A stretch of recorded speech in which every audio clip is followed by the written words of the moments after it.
I'm a fool. I spent years studying the workings of the heart. Yet it seems I still haven't learned a thing. The process of encoding hearts is incalculable. The inhabitants of my twilight town were data created from real hearts. I was convinced that they would think and behave the way I had envisioned, but I couldn't have been more wrong. A heart is so much more than any system. I saw it when Roxas and Kyrie crossed paths. I knew, but I was too stubborn to accept it. It's always the same. I try to wrap my mind around things my heart already knows, only to fail. I had so many plans in store, but once Sora was an acting force, they fell apart.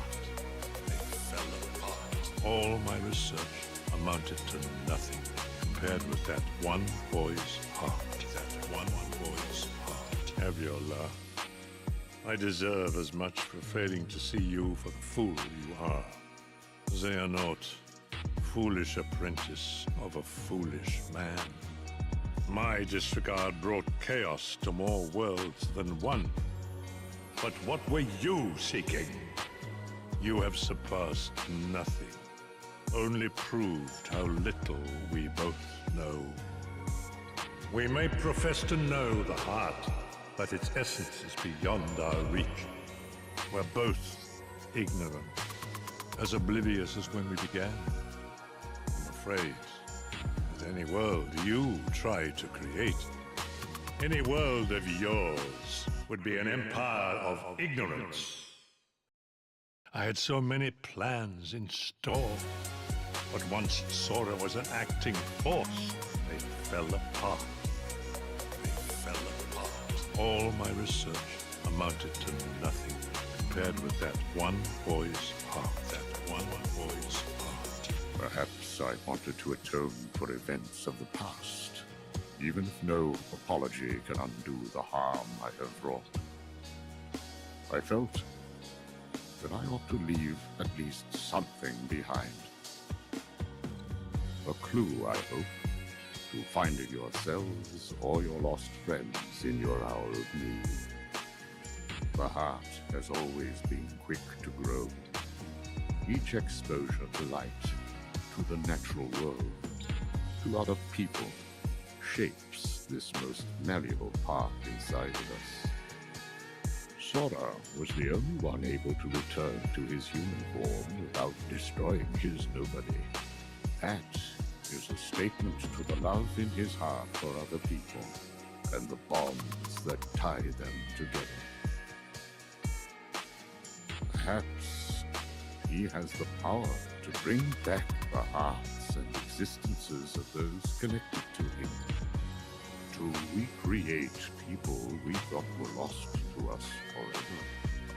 He has touched countless hearts, and he has saved them. And some of those hearts have never left him, whether they fell into darkness or were trapped there, whether they sleep in the darkness of Sora's heart, or were welcomed into its warmth. They can be saved. I had so many plans in store, but once Sora was an acting force, they fell apart. All my research amounted to nothing compared with that one boy's heart. So many plans in store, but once Sora was an acting force, they fell apart. All my research amounted to nothing compared with that one boy's heart.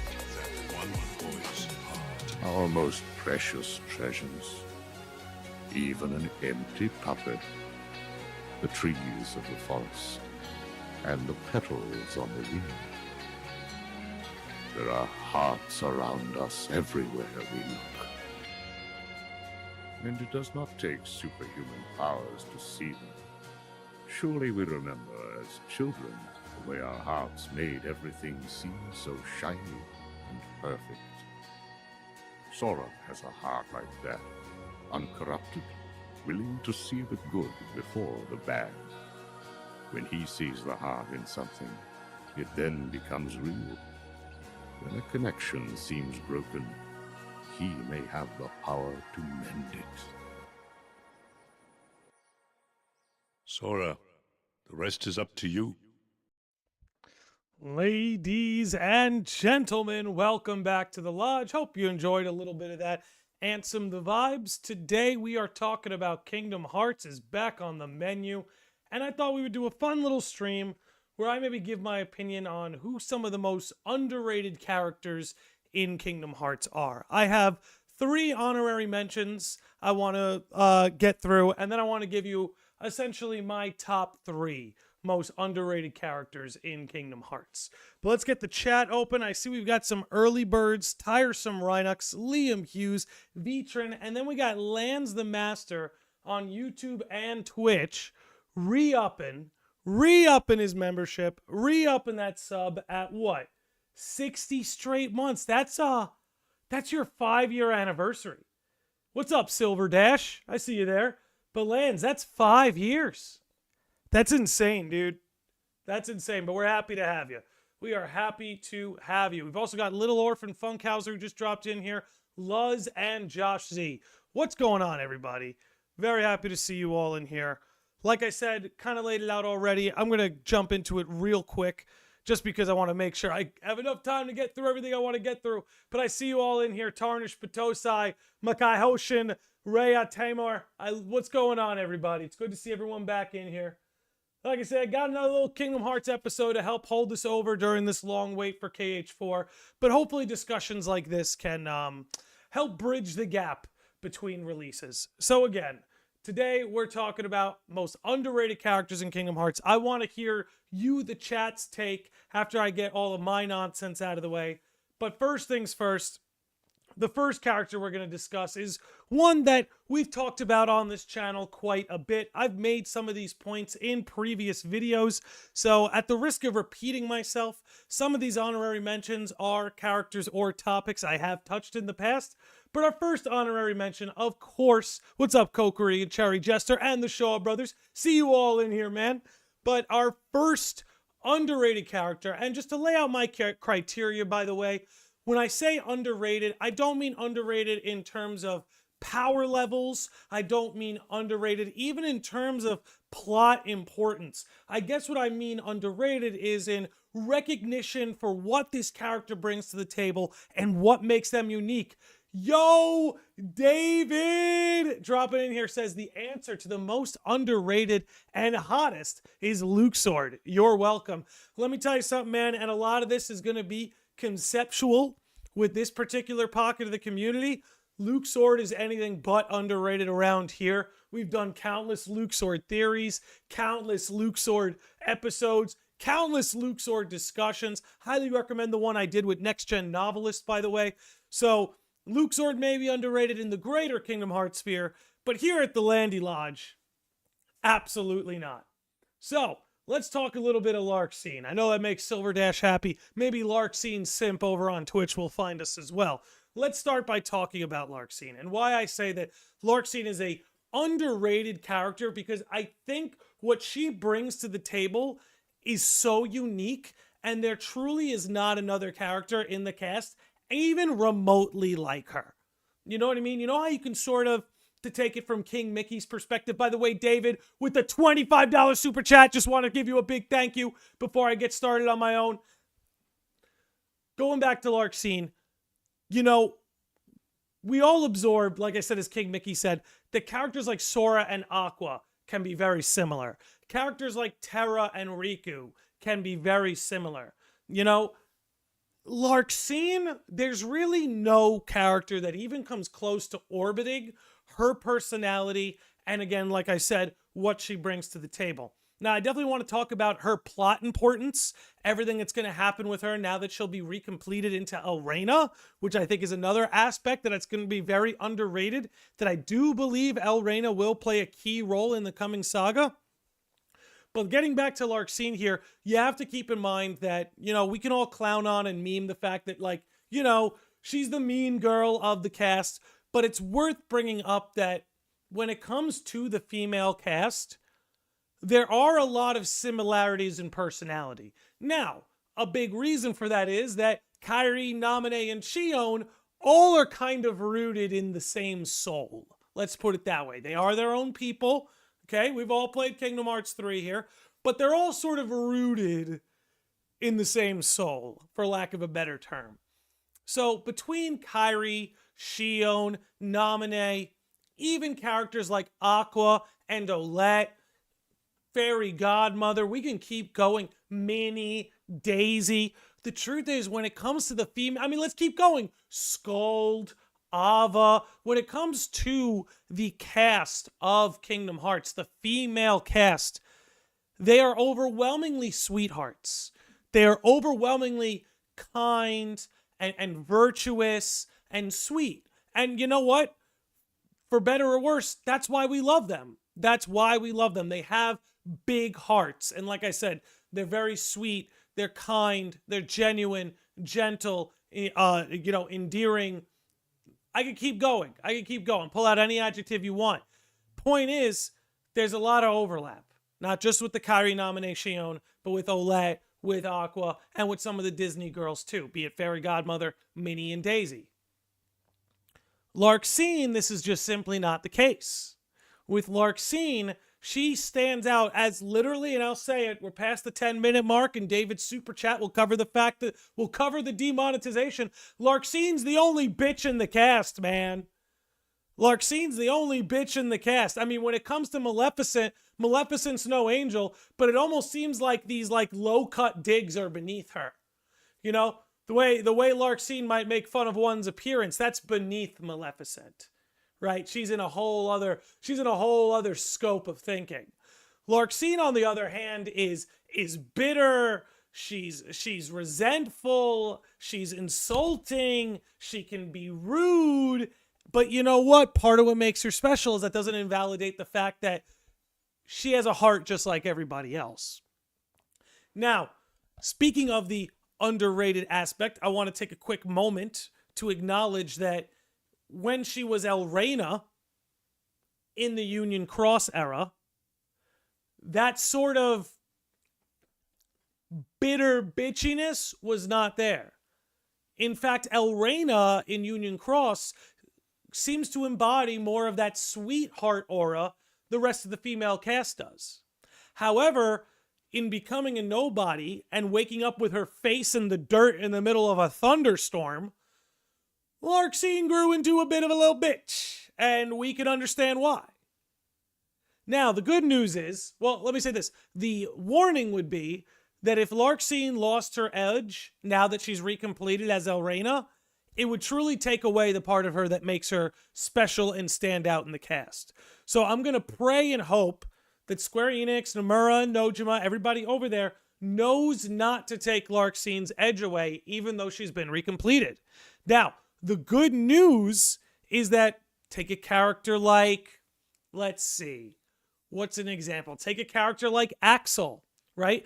Axel post-recompletion seems to have kept all that sort of growth and development and shifts that he made while he was a nobody, right? So the idea is that just because Axel was a nobody and he's recompleted, everything that happened to him as a nobody is invalid. Not the case at all. He still, in a sense, maintained that. You could look at Vexen. Vexen is another good example of this.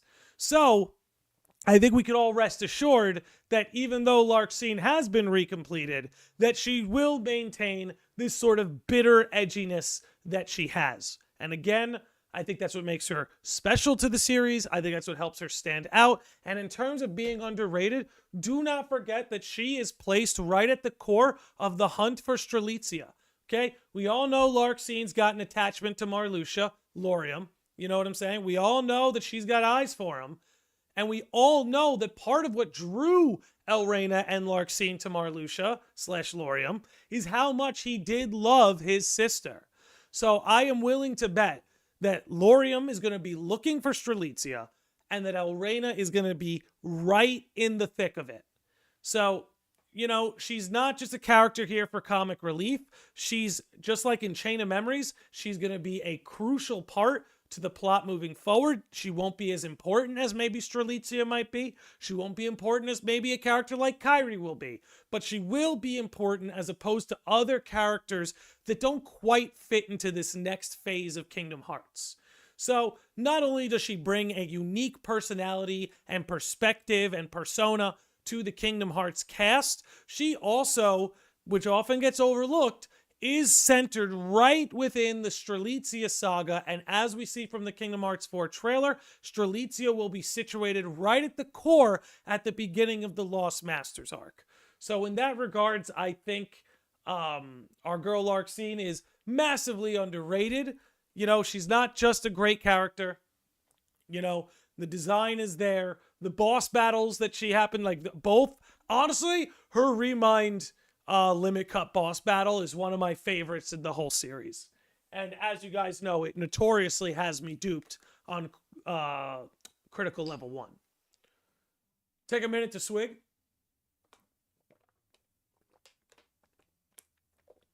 All right. Let's keep this moving with my next underrated character. But this is an honorable mention. Let me make that clear. These are my honorable mentions.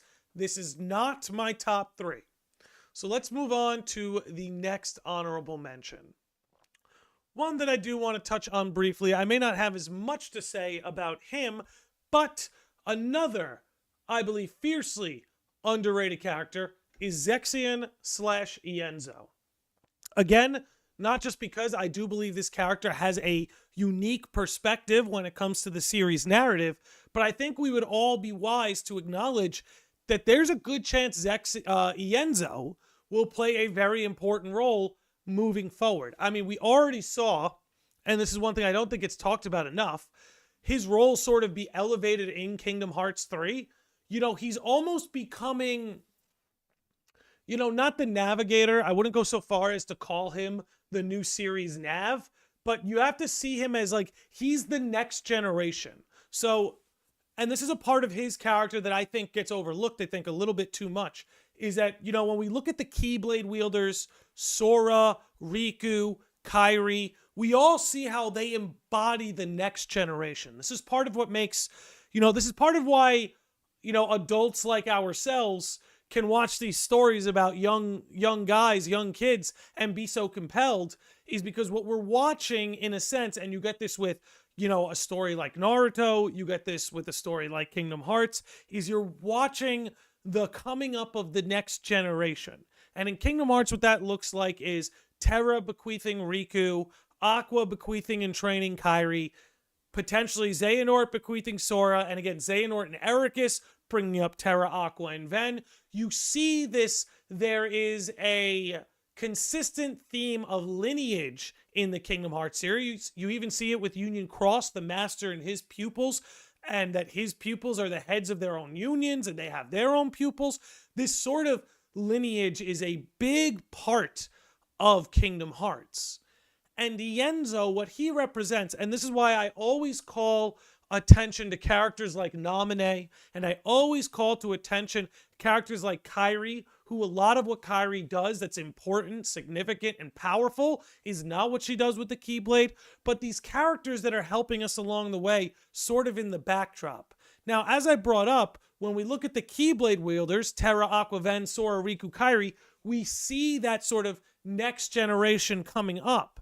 Ienzo is the same thing, but with Vexen and Ansem the Wise. So just like our Keyblade wielders have this lineage, so too do our scientists. So do our Brainiacs and Tinkerers. They have their own lineage of people that they're learning from, growing from. And again, part of what makes Ienzo, and I want to pull this up, see if I could find this particular scene, if they happen to include it in this clip. Give me just a second. I want to see if it's here.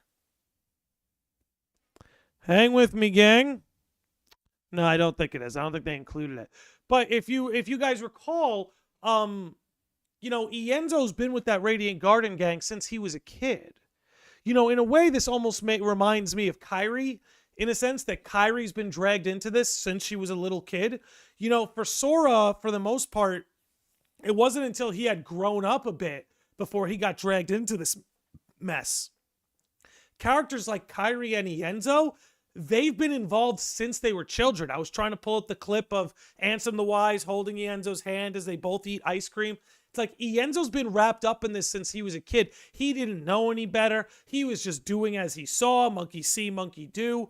So again, I think what's underrated about Ienzo is that he's sort of this behind the curtain scientist point of view that matches up with the Keyblade wielders, again, with being dragged in from the time he was a kid, having this lineage that may have fell into darkness or failed him or led him astray, and then him having to come full circle with it in the end.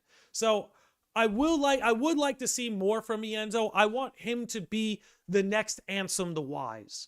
So what I mean by that is, if you recall, a lot of the greatest moments in the Kingdom Hearts series are punctuated by Ansem the Wise, whether it's the ending scene of Dream Drop Distance, whether it's blank points, like whenever Ansem, or even at the end of Kingdom Hearts 2, when he's sacrificing himself, Ansem the Wise always punctuates the big moments with a great speech. And part of that helps that Christopher Lee had an amazing voice, so it's created a sort of aura with the character that is compelling. But what I would like to see in the next arc is that those big speeches that Ansem the Wise would otherwise give, I would like to see Ienzo become the one to maybe give one of those speeches. Now, again, I won't mind if it continues to be Ansem the Wise, just because, again, I love Ansem the Wise. I think he's a great character. I think that voice is great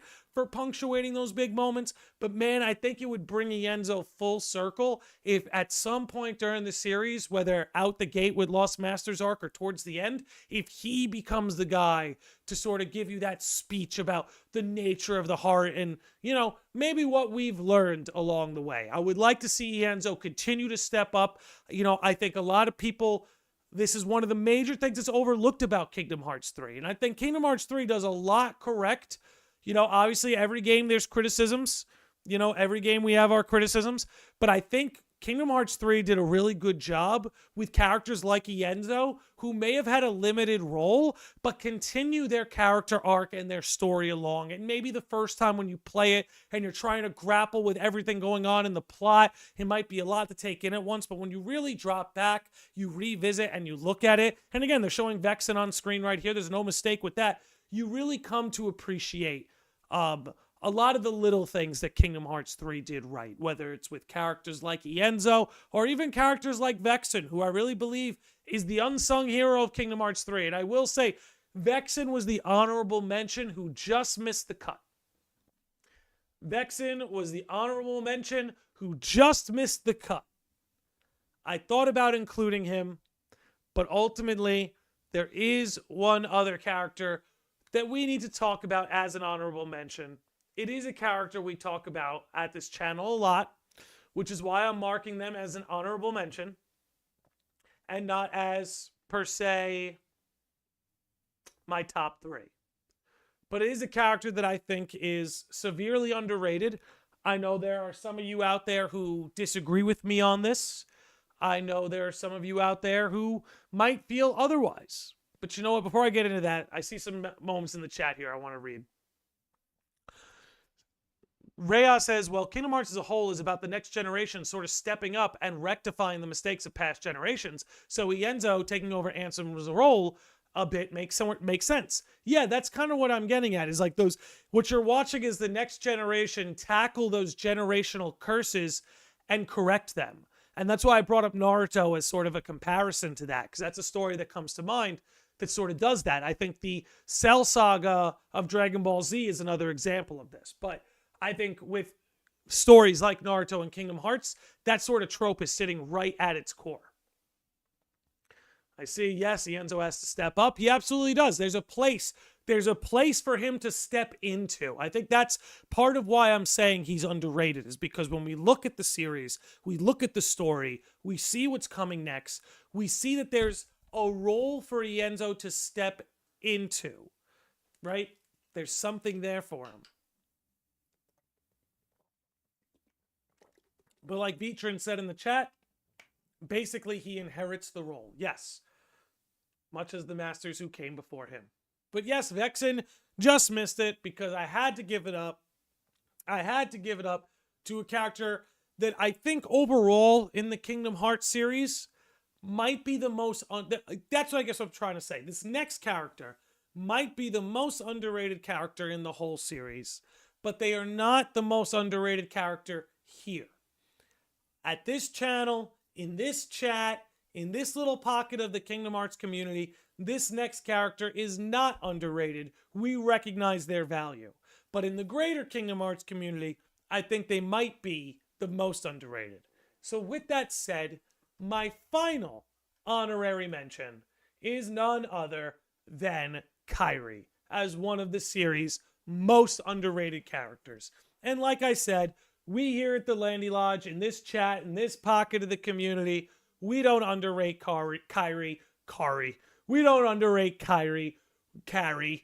We recognize her value. We recognize what makes her important, what makes her special, and that while it is great that she's becoming more familiar with the Keyblade, we recognize that the strength of her power, the core of her power, the core of her importance rests in the power of her heart, not in the power of the Keyblade, not in her combat power level. What Kairi is a reminder of is that the characters in this series, in this story, are more than just their power level.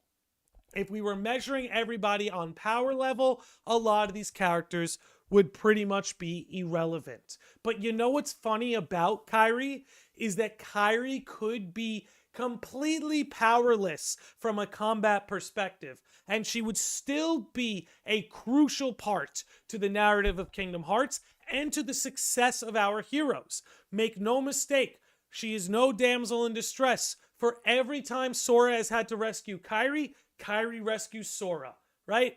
Sora rescues Kairi in Kingdom Hearts 1. Sora gets turned into a Heartless. Kairi uses her powers to restore him. Sora saves Kairi. Kairi saves Sora. One hand washes the other. In Kingdom Hearts 2, Kairi is kidnapped. Sora eventually hunts her down, rescues her from the kidnapper, but then Sora and Riku get stranded in the Realm of Darkness. But Kairi's power, the message in a bottle, Kairi's power saves Sora and Riku and brings them home. In Kingdom Hearts 3, all of Sora's friends may have fallen in the Keyblade graveyard, Kairi included, right? If you're going to hold that against Kairi, you got to hold it against Aqua. But they all fell in the Keyblade graveyard, fell to darkness. But who was it that held on to Sora and held him together? Who was it that revived all of the Guardians of Light? It was Kairi. Kairi is probably responsible for the most lives saved in the entire Kingdom Hearts series. And when you consider that the strength from her comes from the heart, almost as if she's like a white mage, she's just tossing Phoenix down all over the map, baby. So again, if you're looking at strictly her combat power, her power level, sure, you can find where she falls short compared to other characters. But keep in mind, she went toe-to-toe with Xehanort, with Sora by her side. Okay? That's how the story of KH3 essentially ends. Is Kairi and Sora team up together to take on the big bad.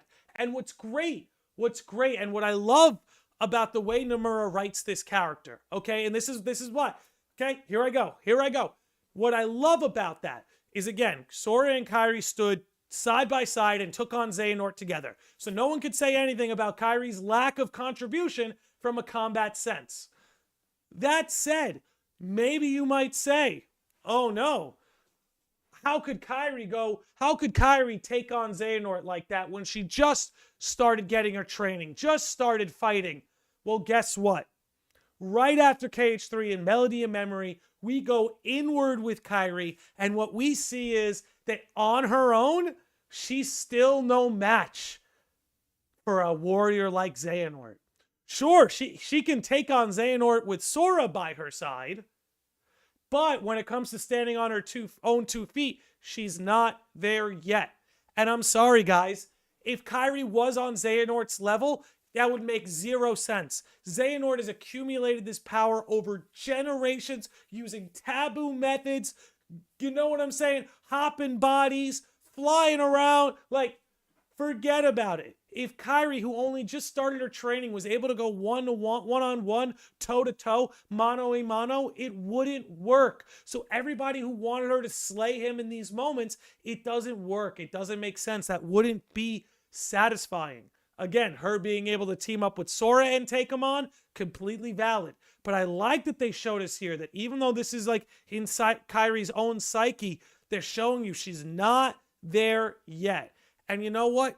I love that. We need Kairi to have places where she falls short. Because if she's going to have the kind of power that can essentially revive all the Guardians in the Keyblade graveyard and save the world, then she needs a power conflict to overcome. Because again, if she can revive Sora in Kingdom Hearts 1, bring Sora and Riku home in Kingdom Hearts 2, revive the Guardians in Kingdom Hearts 3 by holding Sora together, that gives her an immense amount of power and influence. So if she didn't have a sort of obstacle with the Keyblade that needed to be overcome, then I frankly think this character would be boring.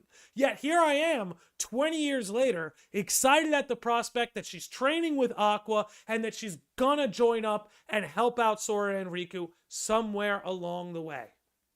Now, I just want to know more about Kairi outside her relationship to Sora. You know, I'm glad you said that because this is another moment that I think is grossly underrated about Kairi, is that when it comes to backstory, we know more about Kairi than we do Sora and Riku. Think about that for a minute. When it comes to backstory, we know more about Kairi than we do Sora or Riku. Because as stated earlier in this episode, Kairi's involvement in this plot started when she was basically a baby, a toddler, 2-3 years old here. Riku and Sora didn't really get dragged into it until they were much older. Sure, Riku got bequeathed, but Darkness didn't come to Destiny Islands until they were sort of like almost teenagers. Kairi's been dragged in from day one. So what do we know about Kairi that we don't know about Sora and Riku? Well, we could date her back to Radiant Garden, and we know that in Radiant Garden that, how do I put this? That's where Xehanort found her. I should just let the clip roll. That'll explain it itself. That's where Xehanort found her, discovered her power. We know that that's where she stayed. You know, we know about Kairi's grandma. That's where she met Aqua. Like, we know more about Kairi's past than anybody else. Not anybody else. Than Sora and Riku. So, like, I understand what you're saying there, where it's like, hey, I want to know more about Kairi outside her relationship to Sora. But the thing is, we already do. When you consider everything that transpired in Radiant Garden, the story that her grandmother tells her that essentially tells of Union Cross, being bequeathed by Aqua, Xehanort using her to track Sora, putting her through the arc and ending up on Destiny Islands, getting taken in by the mayor. Like,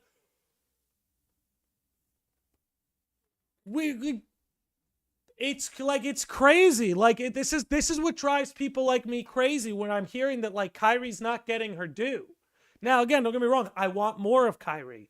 You know, I want more of Kairi. I want Kairi to be more important. I want Kairi to have more cool moments and stuff like that. Like, I want all of that too. But the reason you have to ask yourself, where does that desire come from? Where does that want come from? Well, it comes from the foundation that they've built here with letting us know about her backstory, knowing that Xehanort's had his eyes on her, knowing that in a sense by being a Princess of Heart, she's tethered to the one who would wield the Keyblade, knowing that she's from Radiant Garden but made her way over to Destiny Islands, knowing that Aqua was essentially the one to bequeath her. Like, we could just keep going, man.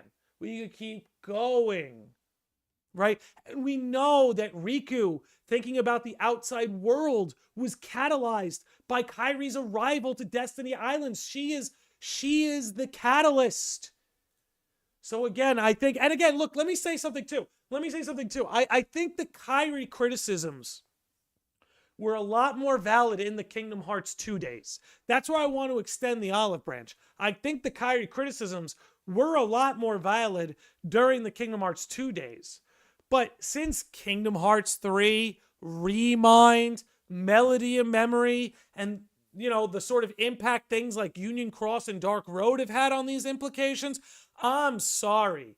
Kairi has been elevated to a level we could only dream of back in the Kingdom Hearts 2 days. I used to dream about times like this, where she'd be training under Aqua, where her Princess of Heart powers would save all of the Guardians in their most crucial moment, where she would, we would discover, about her inner trauma and that she has this kidnapping trauma, right? We didn't know that, right? Think about those implications. That now Axel kidnapping Kairi in Kingdom Hearts 2 is so amplified by the fact that Xehanort kidnapped her all the way back in the Radiant Garden days. And that, of course, who is embedded in her psyche that she needs to confront?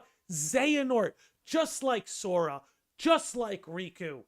She has to confront Xehanort too on her own terms. Riku did it on his own 2 feet. Sora did it on his own 2 feet. Now Kairi too must follow suit and do it on her own 2 feet. Great that she was involved in that battle with Xehanort in Remind. But she needs to do it on her own 2 feet. And she will. That's what they've built her up for. Okay. So those are my honorary mentions. I want to now move us to who I truly believe are, in my opinion, the top 3 most underrated characters in Kingdom Hearts. And again, I think a lot of people like myself would be inclined to say Kairi, to think Kairi. But I think between people like myself, the pocket of our community here, and a lot of the sentiment I'm starting to see out there, whether it be in Discords and forums, on Twitter/X, I'm seeing a lot more Kairi love than I used to. And I'm seeing people like sort of saying with their whole chest, yeah, she's one of my favorite characters.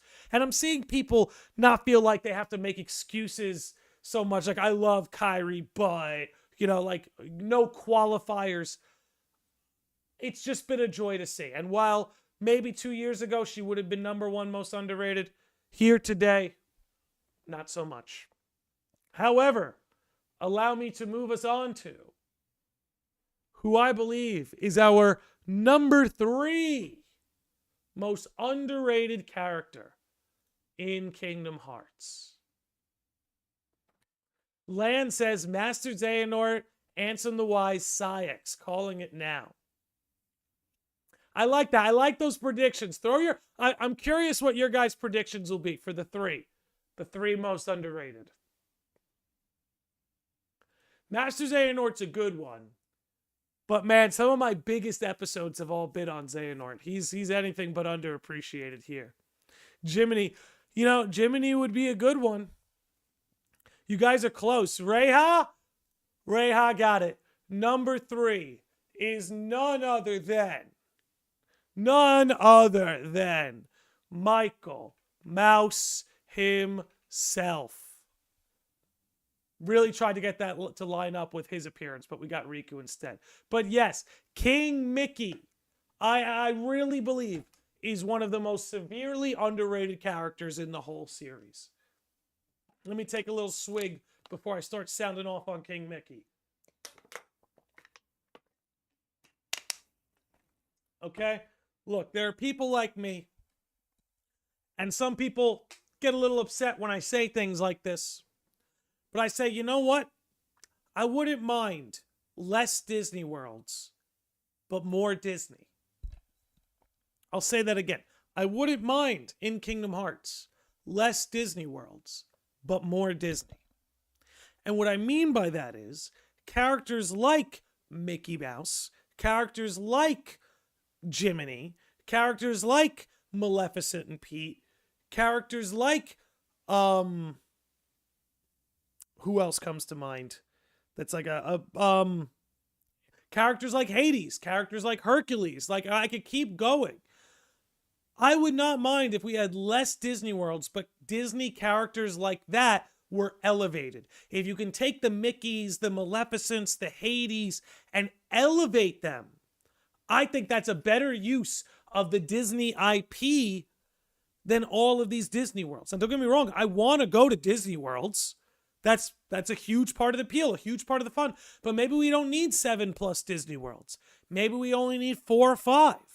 And instead that time gets refunneled into Square Enix worlds, original worlds, or perhaps, as we see in those Kingdom Hearts screenshots, a playable segment as Mickey Mouse, which again, we do see with some of those Kingdom Hearts 4 screenshots, which, you know what, let me actually pull that up.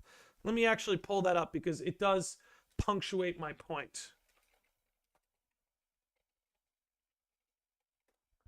Oh, Jesus, I don't even know where I typed that. Yeah, have some respect for the mouse, baby. Oh, hold on. Kingdom Hearts 4, Mickey Mouse, screenshot. Give it to me. Okay. Perfect. I got it. Let's pull this up. Let's pull this up, man. Okay. Let's zoom on in. This is what I'm talking about. And when I say Mickey is underrated, I think the folks over at Square Enix might agree with me. Because, like I said, if we lose a Disney World, but in return we get to explore Scala ad Kylam as King Mickey, hell to the freaking yes. That's what we want, baby. That's what we want, baby. Okay? I'm not trying to say no Disney, anti-Disney. No, I want the real shit. I want the real shit. I want King Mickey in Scala ad Kylam by the order of Yen Sid. That's what I want, baby. Not that the Disney Worlds aren't cool. We can go to some Disney Worlds, but I want more of this. More of this, man. Okay? Less let it go, and more Mickey and Scala ad Kylam. That's what we want, man. And look, here's the thing about King Mickey, all right? And this is what I like about the character, is he really is almost like a predecessor to Sora, right? You know, when you think about the Birth by Sleep Mickey, and here actually, let me switch this and get old Michael Mouse back up on screen now that we looked at the screenshot. Yeah, when we go back to Birth by Sleep Mickey, you got to think about it. He was reckless. He was careless. Even the item Yen Sid gave him was almost like symbolically a representation of his personality. It kept firing him all over the place. He was almost like this little ball of chaos. In a sense, almost like Sora. Maybe it's just me, but I almost see a connection between the two of them there. And then to see a Mickey who was bouncing around like crazy, like you even have a moment in Fragmentary Passage where Aqua bumps into Mickey and Mickey kind of mentions like, oh, I kind of just stumbled in here. I don't even know how I got here. And Aqua like laughs and she's like, you haven't changed a bit. You know, he's still that crazy, wild, chaotic little king. But there's a moment in Kingdom Hearts 3 that I think gets overlooked with Mickey. And I want to pull it up. Give me just a second. It's right. I think it's around here. Give me a second. I think it's around here. Yeah, here we go. Here we go. Perfect. Okay. Here's a moment. And I want to go over this. This is a moment in the game that I don't think gets enough attention, that I don't think fans recognize enough, that I think when I say that Mickey is our predecessor to Sora, this is sort of what I mean. Now, we're going to take a little swig. FF Worlds with Disney characters in them, I love that, Silver Dash. I think there should be at least some Square Enix worlds, or maybe Quadratum is a world with a lot of Square Enix characters. But we'll see. We'll see. We'll see. It's crazy that a mouse knows Ultima. Yeah, you got to have some respect there. That's the other thing, too. KH3, man, the Disney wizards were pulling out all the stops. Mickey's throwing out Ultima. Fucking Donald's blasting out Zeta Flare. Frickin' Yen Sid is showing up and parting the Red Sea of Heartless with golden light.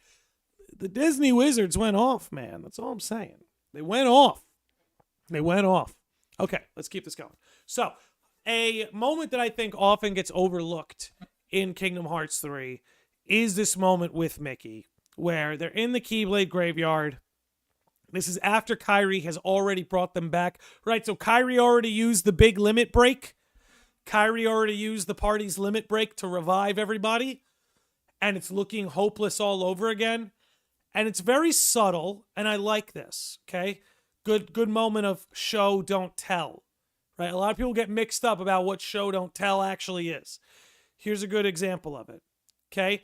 They're not telling you with words, but what they're showing you is that Mickey is considering doing something that he doesn't want to do. It's not often you see this expression from Mickey. Now, what's a big theme in Kingdom Hearts 3? The power of waking. So what's going on here that's unsaid is that Mickey is considering using the power of waking in a taboo fashion that would be costly to him, right? He's looking at his blade, he's pondering, he's pointing, he's getting, like, he's considering. But watch this. He's thinking of doing it. He's ready to do it.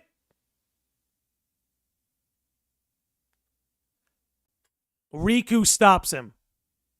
Riku stops him. Now, remember this. Remember this. It's important that Riku is the one who stopped him. And he says, no, don't do it. Now, it's referred to as time magic. It could have tried to be Stopsa. I don't necessarily think that's what it was going to be.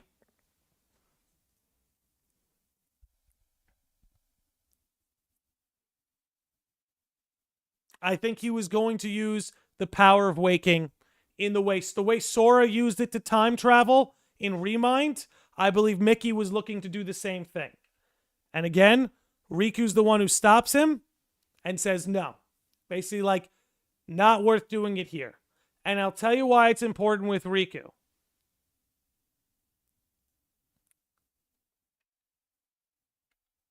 I'll tell you exactly why.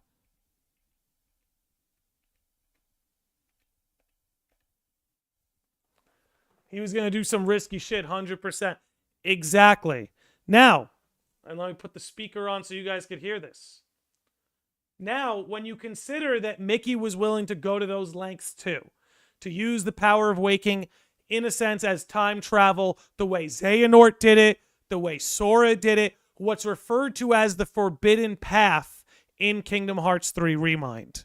So keeping in mind that Mickey was ready to do it, Riku was the one who stopped him, and now consider these lines of dialogue in that new light.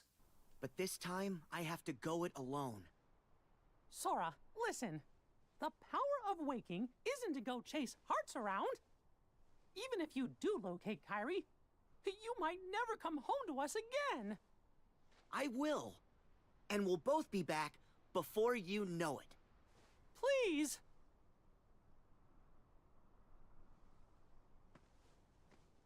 Let him go, Mickey.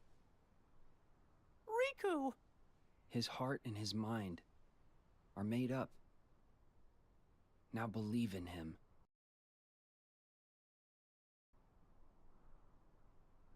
Yeah. Safe journey, Sora.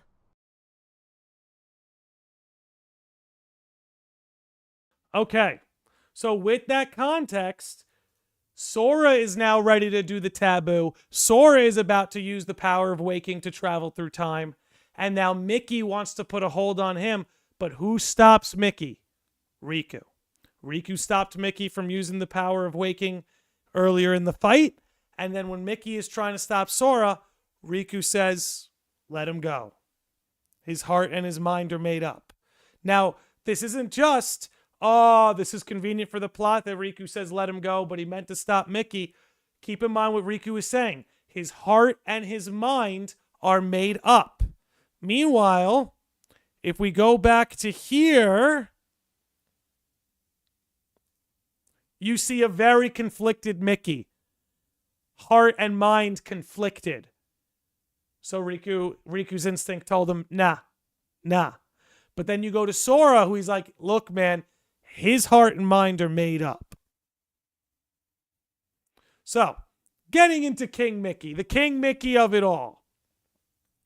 I truly believe he's one of the most underrated characters because of the fact that he sort of is this mirror to Sora in a lot of ways. That sort of young Mickey Mouse that we see in Birth by Sleep really does echo shades of a young Sora in Kingdom Hearts 1, Kingdom Hearts 2. And now we're starting to see Sora grow into the kind of Keyblade Master that Mickey is. And again, there's no mistake, no mistake there. Let me pull up the chat, see what you guys are getting on. Okay. Keeping it going. But Mickey knows something that they don't. I do, to a degree. I think Yen Sid is the one holding back the most information. I think Mickey knows as much as he lets on, for the most part. I don't think that there's anything too secretive going on there. But again, going back to the Michael Mouse of it all here. You also can't forget what a crucial, and like I've said over and over that Riku is my favorite character in Kingdom Hearts. You have to remember that King Mickey, is Riku's guiding light, especially in Chain of Memories. So if you're someone and you love Riku as a character, you have to appreciate that a lot of that comes from Mickey. A lot of that comes from King Mickey. In a sense, Terra might have bequeathed Riku, but Mickey was really the one who showed him the way. You know what I'm saying? And that again makes him a mirror of Sora. So, that's my piece about King Mickey. Time to move on to our number 2 most underrated character in Kingdom Hearts. And I think a lot of my takes will be mostly agreed with. I think this next take might be the one that people disagree with the most. We'll see. We'll see.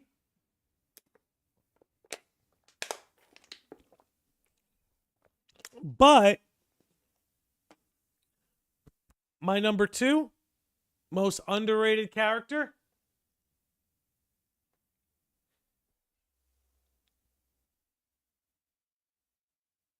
Terra. Terra. And I know for some people, praise of Terra would be sacrilege. But I think this dude's a badass, bro. I don't know. What the kids today call aura, Terra's got it. And Xehanort recognized that. That's why Terra was the vessel. But look, let me get into this, man. I think, it's easy to hate on Terra, because he made a lot of mistakes in Birth by Sleep.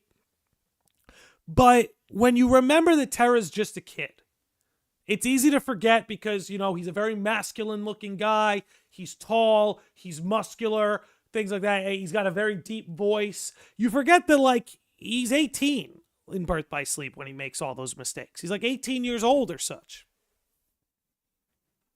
Let me tell you something.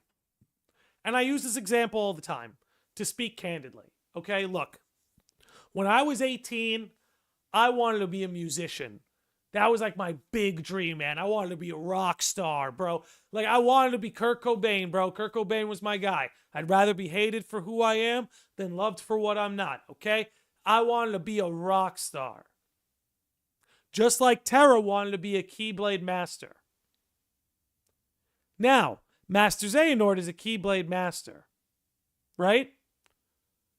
When somebody wants to be a Keyblade Master, it makes them very easy to manipulate for another Keyblade Master. So I guess what I'm trying to say is, if a professional rock star came to Nick Landy and told me to do the most absurd things, but in the end it would make me a rock star, I would have done it. Just like Xehanort was like, Terra, the darkness in you will make you a master. Ericus doesn't understand. Light and dark are a balance. He's telling him, no, use that darkness. That's what's going to make you powerful. That's what's going to make you a master. You know, if 18-year-old Nick Landy was being lectured by some rock star like, nah, man, you gotta do all the drugs, man. That's what'll make you a rock star. You know what? I might have listened. And that's why I can recognize myself in Terra. Because you know what? I had a dream too. And when I was a young kid, my dreams are what made me easy to manipulate. And there were people who took advantage of the fact that I wanted to pursue music. There were people who used that and wielded that against me, much like Terra's desire to be a master was wielded against him. So when you recognize that, like, he's just a kid, man. He's a kid with a dream who is willing to do anything to get it. And when Master Xehanort, one of the legendary Keyblade masters, is gassing you up and saying, Terra, you gotta channel it, channel the darkness. Like, you're gonna listen to him. What I like about Terra is, man, my favorite kinds of stories, are the stories of the guy who, like, he has it, he fucks it all up, but then he rights the ship and fixes it in the end. There's something about that pattern I love. That they're together, they're in a good place, their carelessness fucks it all up, but then they get in there and they clean up their mess. And that's what I love about Terra, is that he's exactly that. He's exactly that. He is a big part of what created this mess in the first place, what allowed a Xehanort to get a fresh new vessel, a fresh new body, and Terranort is power levels beyond comprehension, kicking their ass in the Keyblade graveyard, letting Xehanort time travel, creating new waypoints. Like, so much of it, I get it. A lot of it is Terra's fault. I get it. But he cleans it up.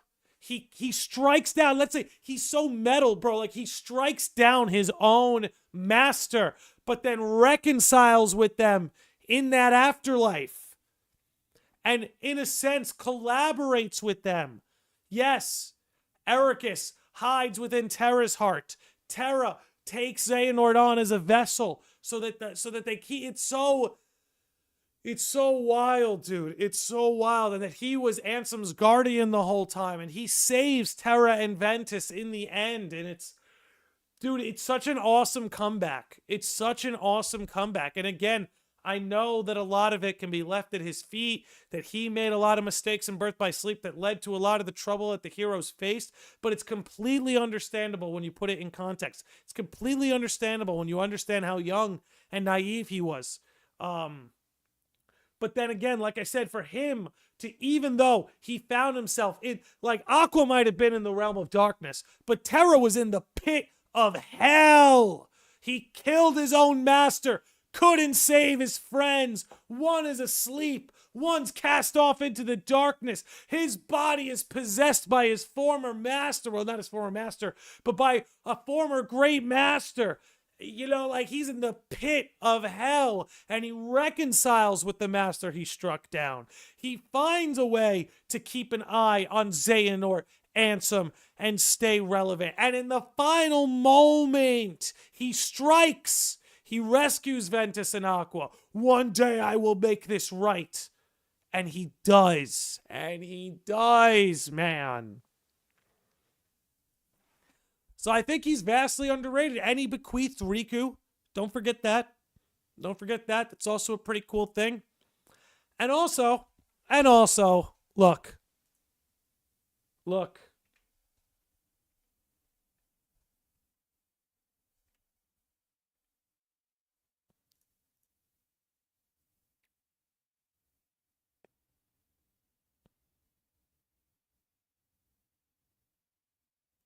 All I'm saying is,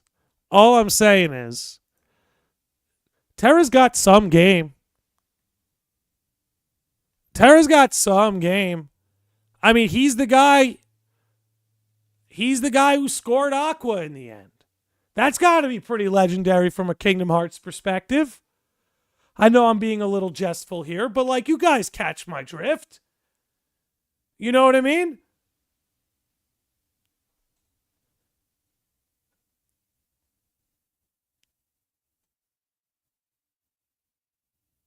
Aqua trying to prevent Terra from beating up an old man. You know, and this, again, this is one of the things, guys. This is, I'm telling you, this is why people like me scream it from the high heavens. People don't respect the writing in Kingdom Hearts 3 enough.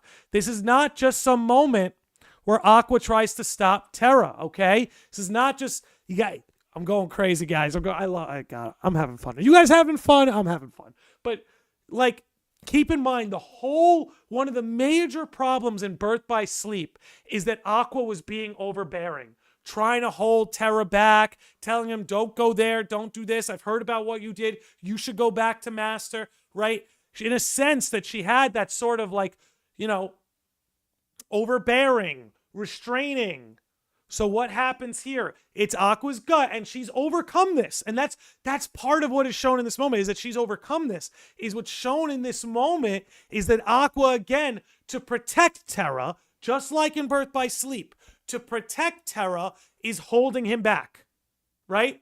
What is Terra doing in this moment? He's walking towards Xehanort. That's what Aqua was afraid of in Birth by Sleep. That's what Aqua was trying to hold back in Birth by Sleep. But in trying so hard to hold Terra back, she only pushed him towards Xehanort. So now here's Terra, ready to walk on over to Master Xehanort. Aqua's instinct is to hold him back. And then this is, again, show, don't tell. Show, don't tell. What happens here? Merely an exchange of looks that says it all. I'm going to let you go. I'm going to trust you. I'm going to let you go. I'm going to trust you. I believe in you. I have faith in you. Right there. Right? You see it before your eyes that the sins of the Birth by Sleep trio have been healed. Terra, no longer manipulated by Xehanort, now reclaimed his will. That's why he's lingering will. Anyway, sorry, getting ahead of myself. Aqua, no longer being overbearing and restraining, letting him go, trusting him to confront Master Xehanort. And what comes from it?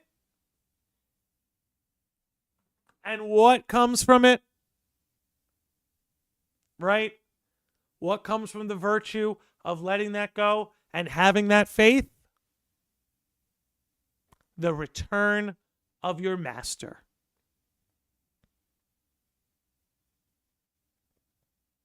Ericus returns. And again, let's pull this out. Yeah, Ericus pops out. We all know. But again, to get back to Terra here, that's sort of my point with how underrated this character could be, and that he in a sense unlocked a whole new perspective. And what I mean by that is, give me a second.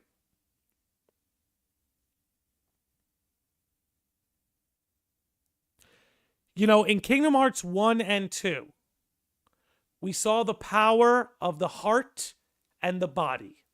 From the Heartless and the Nobodies and Organization 13 and the Guardians of Light. And we saw the power of the heart and the power of the body. What Terra shows us is the power of the mind. And what's in the mind is will. The will to not give up. The will to keep your promise. The will to make things right. That's what Terra represents. That this battle between light and dark, it cannot be won with just your heart. It cannot be won with just your body. It's going to take your mind and willpower.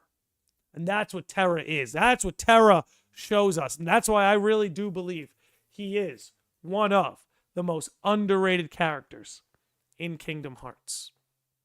And then also, there's a good chance he has a role to play in the coming saga. That too. There's a lot of potential. Like we sort of discussed with King Mickey, that there's or rather with Ienzo, that there's a seat for him in the future. I feel very similarly about Terra, that there's a seat for him in the future. All right. All right. Time to talk about. Let me see here. Time to talk about the most underrated character in Kingdom Hearts. In my opinion, of course. This is just my opinion. Take with it what you will. Now, I'm going to admit something. This next character is a character that I believe has been sold short. He's a character that I believe does deserve better. He's a character that I believe has been underutilized. So when I say this character is underrated, it doesn't come from necessarily how good a character they've been so far, but rather what their potential is in the future. Because I do believe this next character has an entire world's worth of potential in the next game. In the next coming saga, I should say. I won't limit it to just Kingdom Hearts 4. But this next character, I think, has an opportunity to bring something unique to Kingdom Hearts. To bring a sort of conflict and perspective that we don't have. And allow me to explain a little bit of what I'm talking about. Let me get a little water. I know I'm keeping you guys in suspense. But hear me out. There are a lot of themes in Kingdom Hearts, right? Strength of heart, power of friendship, power of love, things like that. Darkness. It's a big deal in Kingdom Hearts, you might say. You might say that darkness is a pretty big deal in Kingdom Hearts. And that with the clash of light and darkness comes the battle between evil and good, and that the battle between good and evil isn't always as simple as light, good, dark, bad. However, the Kingdom Hearts series, for a series about hearts and darkness, is lacking something. There's something that we don't have in the Kingdom Hearts series that I think would bring us to another level in the conflict. Kingdom Hearts does not have a true evil. And here's what I mean by that. Xehanort, even though he was evil, we know through his backstory and his intentions that he had what he believed was good intentions. That he might have been evil, but there was a sympathetic backstory. There was a heart within Xehanort that could be redeemed. This can be true for any of our antagonists, including Marluxia in Chain of Memories. You know, we see the foretellers. I don't think any of us would say they're purely evil. We see the Master of Masters. And well, maybe for all we know, all that's in that man's heart is darkness and evil. But I don't think it is him. But I'll tell you right now, there is a character in this series that could represent true evil. Pure evil. Without a backstory that you could be sympathetic with. Without a heart that can be redeemed. No, a character of absolute malevolence. A pure evil. Pure, true darkness. Maleficent, I think, is the most underrated character in Kingdom Hearts because she has the ability to take this whole endeavor to the next level.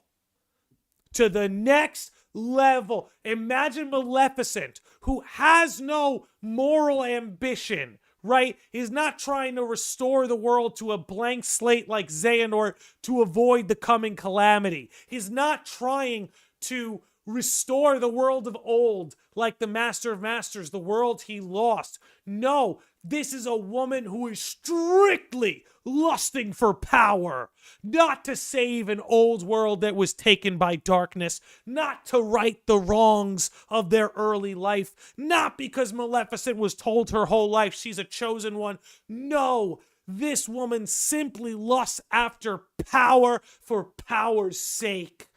She has the ability, man, to take this conflict and really elevate it. Because, man, I'm just going to take a wild guess that the Master of Masters will have a sympathetic backstory and will have what he believes is a moral ambition. Maleficent, on the other hand, is our opportunity to be pure chaos, pure evil, pure darkness. Because, man, I'll tell you right now, evil exists. Evil exists, man, and it's not always redeemable. Not our place to judge or make that judgment, but there is pure, unadulterated evil and malevolence in this world. And Maleficent, there's a reason that's her name, Maleficent, malevolence, is a representation of that. What she archetypically represents is everything that is cruel and terrible in nature. That's what she represents. That's what she represents. Give me 1 second here. Okay? 1 second.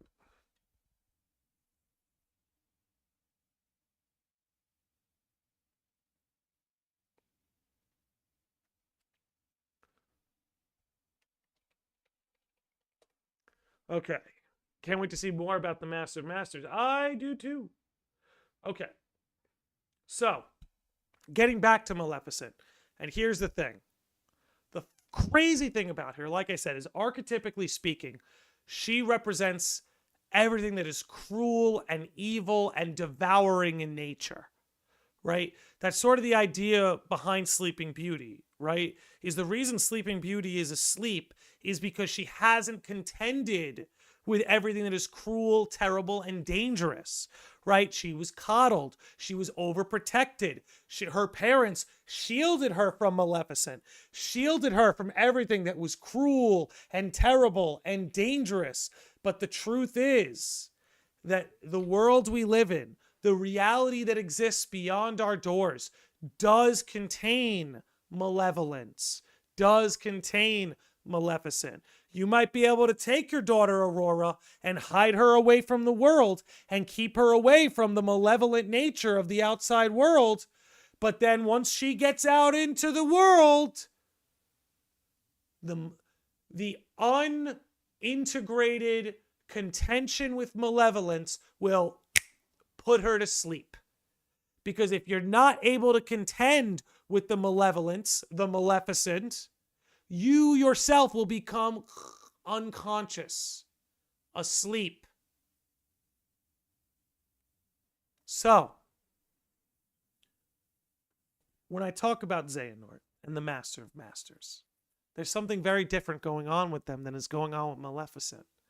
Maleficent could care less about Daybreak Town, Keyblades, light, darkness, the history of the battle, where the Master of Masters came from, restoring lost worlds, Scala ad Caelum, seeing your friends again. Maleficent's not trying to see her friends again. Xehanort in some sense was, and I bet you the Master of Masters in some sense is too. But Maleficent has no desire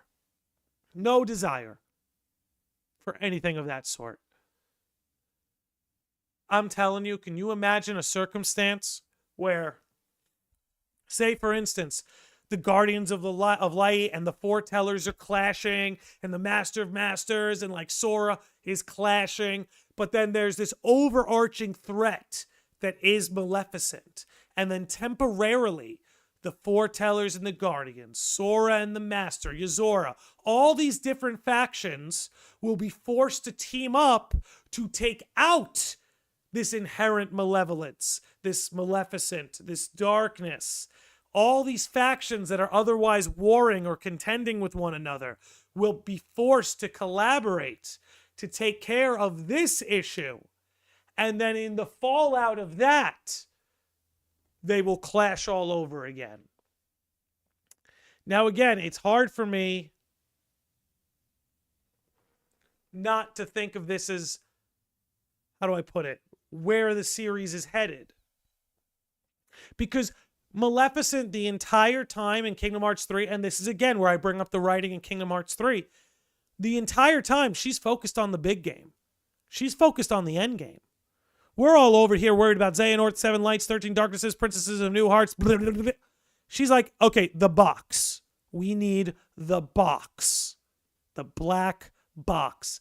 Literally the end game of the Keyblade War. So Maleficent is 13 steps ahead of everybody. She knows about Daybreak Town and True Darkness. She knows about the black box. She knows about the Keyblade War, the fact that it'll only appear after the Keyblade War. She's 13 steps ahead of everybody. That's got to mean something. That's got to mean something. I'm willing to bet she becomes a major threat. In fact, I think it would be a wasted opportunity, and this brings it back to why I think she's so underrated. I think it would be a complete wasted opportunity if they didn't utilize Maleficent to be the representation of an unsympathetic evil, an evil that you can't sympathize with, an evil that is insatiable and won't simply stop at defeating one guardian or ending one life or winning one battle. Again, she symbolically, archetypically, in her own movie, in her own story, represents the cruel and dark aspects of nature. And that when one is shielded from that all their life, they will become unconscious when confronted with it. And let me just...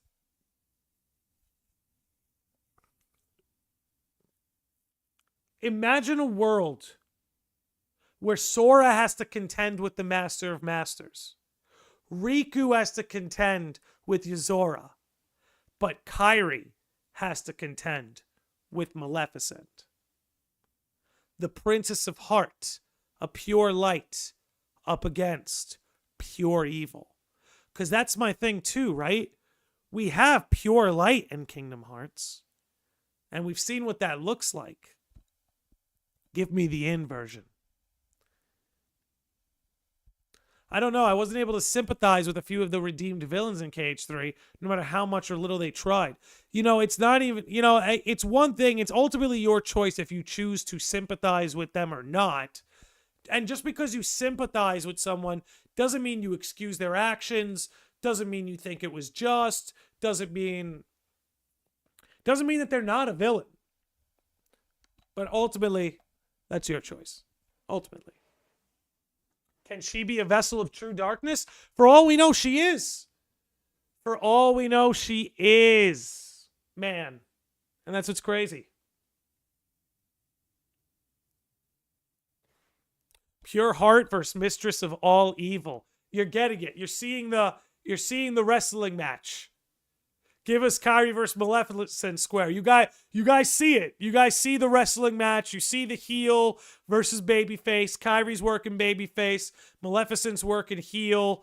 Again, pure heart, mistress of all evil. It's there. This is what I mean. There is a world of swimming potential inside of Maleficent that needs to be utilized.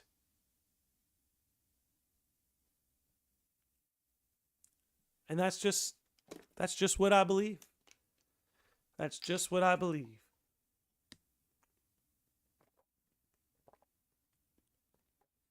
Alrighty. Check my notes as I always do. Make sure I covered everything I want to cover.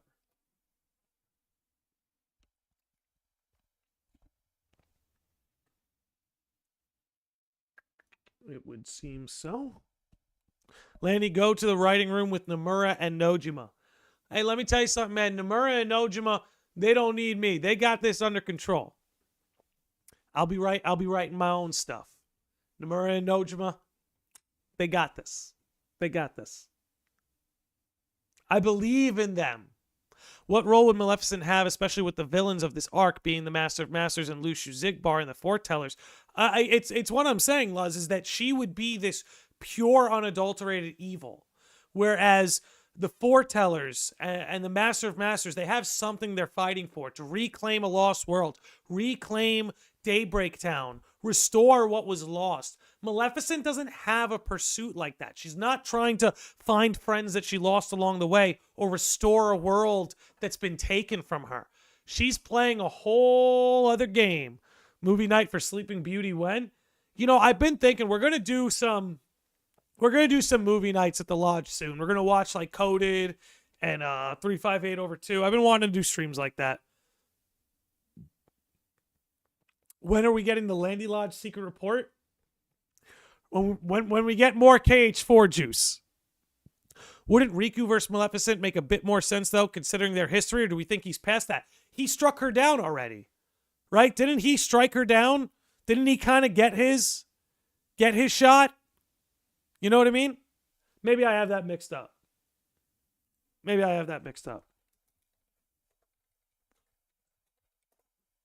Alrighty. Okay. Let's see what else we got. I still think we need a rematch between Maleficent and the Hollow Bastion Royal Guards. Oh, that could be pretty sweet. Let's see. Also, Maleficent is truly worthy of being an endgame threat for the series with how she slowly built herself back up after KH1. And yeah, look, Nomura's original vision for Kingdom Hearts is the main villain would be an evil witch. That was his first vision. If Maleficent does sort of take on and become this overarching evil, it not only fulfills that vision, but it makes the whole Disney aspect come full circle. And like I said, it can give us an overarching evil that multiple factions can agree to work together to defeat.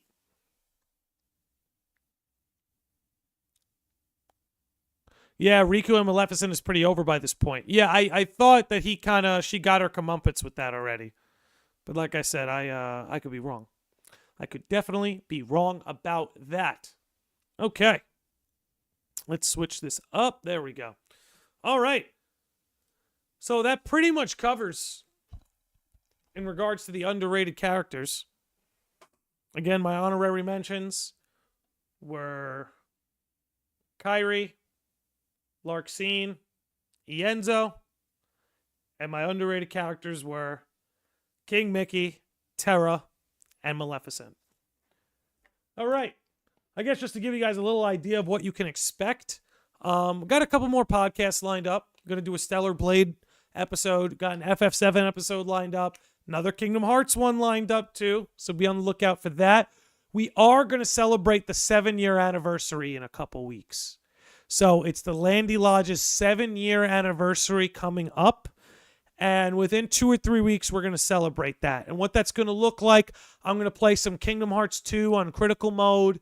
I'm going to maybe play a few party games. Maybe we'll open a Smash or Soul Calibur arena. If enough people have Soul Calibur 6 or Soul Calibur 2, I'd be down to do that. But, you know, maybe we open up some Mario Kart. Anyway, I want to do some like Kingdom Hearts 2 and then some like community games and stuff like that. You know, celebrate 7 years of what we've done here. We're still having a good time. You know, we're sort of chilling in the limbo, waiting for some Kingdom Hearts news, waiting for FF7 news, Zelda news, Persona news, Soul Calibur news. We're just waiting for news. But, you know, like I told you guys, we're not going to stop what it is we're doing here. I might be taking it easy and spacing things out a little bit more. You know, just taking it easy right now, investing a lot of time into my home and doing things like that. Yeah, 7 years, Lance. I've been doing the Lodge 7 years. Would love to see more streams. We're going to do more streams as time goes on. I've had a pretty, those of you who've been tuning in, you know how my year's been. It's been a great year, but a super busy one. Like over the last couple weeks, I've shoveled 3 tons of pea gravel to surround the perimeter of my house because I just wanted it to sort of look nice. And I got these landscape timbers and I outlined sort of like the outside to create this sort of border. And it looks so nice. So, I'm a big fan of like, know the era that you're in. In life, you gotta know what era you're in. And right now, this is the era of, not a lot of KH news, not a lot of FF7 news, not a lot of, again, Persona, Soul Calibur, whatever. Everything we talk about at this channel right now is quiet. So to me, recognizing that, it's like, this is the time to invest in my home, get all these things done around the house that I want to get done, pursue my own personal projects. You know what I mean? The stuff that I want to create beyond just this podcast, beyond just this channel. So I'm really going so hard on that because I know, dudes, once the KH and FF news picks up again, I'm going crazy. But with things silent, quieting down a little bit more now. Another thing that was going on, the company I work for got bought out, and I was in charge of helping out with a lot of things with the merger. So handling all of that was pretty wild, but a lot of that is behind me now. So again, I got no audio, but lurk and got you, PB and Jilly. Good to see you, by the way. Hope you've been well. I know you said no audio, but still giving you the shout out. But you guys get it. You guys get it. There will be more streams to come. There will be more podcasts to come more frequently. Just bear with me during these quiet times where we maybe get a week or 2 off where I'm just handling a few other things IRL. But all right. We're coming up on an hour and a half here, so we're going to close things out. You guys have all been tremendous. I want to give a special shout out to David with the $25 super chat and Lands the Master with 5 years subscribed on Twitch and 37 months as a YouTube channel member. Gotta love it. By the way, shout out to Birdo Jester for following us on Twitch, which I think puts us at 1,200 followers on Twitch, even though that's a dying platform. By the way, like your hoodie, Landy. Thank you. Thank you. I'm half Italian, so I'm repping the Italian representation today. Like I said, half Italian. For those who know, half Italian, quarter Puerto Rican, quarter Cuban. Those who might be curious, I'm a true American, Italian, Puerto Rican, and Cuban. Will you do an Ever Crisis episode? Absolutely. I have a lot of FF7 in the queue. So don't worry. There's an FF7 episode on the way having everything to do with Ever Crisis. That's awesome. Can't wait to see the new stuff, Landy, you got cooking up. Yeah, it's coming. Just be patient. All in good time. All right. Okay, Viva Cuba. Yeah, baby. I'm a Cuban being. Like I said, I'm a quarter Puerto Rican and a quarter Cuban. I'm a Puerto Rican and a Cuban being. And then the rest is Italian. But anyway, that is what it is. We've clearly run out of Kingdom Hearts things to talk about. So I'm gonna wrap this up before I start talking to you guys about what I plan on making for dinner. Sausage and peppers. But all right. Anyway, thanks for hanging out, everybody. Is there a live stream schedule at present? There's no schedule. It's episodes are spontaneously when I'm available and live streams are spontaneously when I'm available. However, when things start like rolling, there will be a more consistent schedule that you guys will be able to follow. But anyway, with that said, we're going to wrap it up here. Another amazing episode. Thank you all for tuning in, guys. Really love you all. Thanks for making these episodes more special. I really mean that when I say that. Your guys' contributions in the chat, hanging out, keeping things going, it makes everything better. It makes the episodes more enjoyable to do, and I know it makes them more enjoyable to listen to. So anyway, you all be good out there. Be good to yourselves. Be good to each other. And I will see all of you beautiful sickos and normies next time.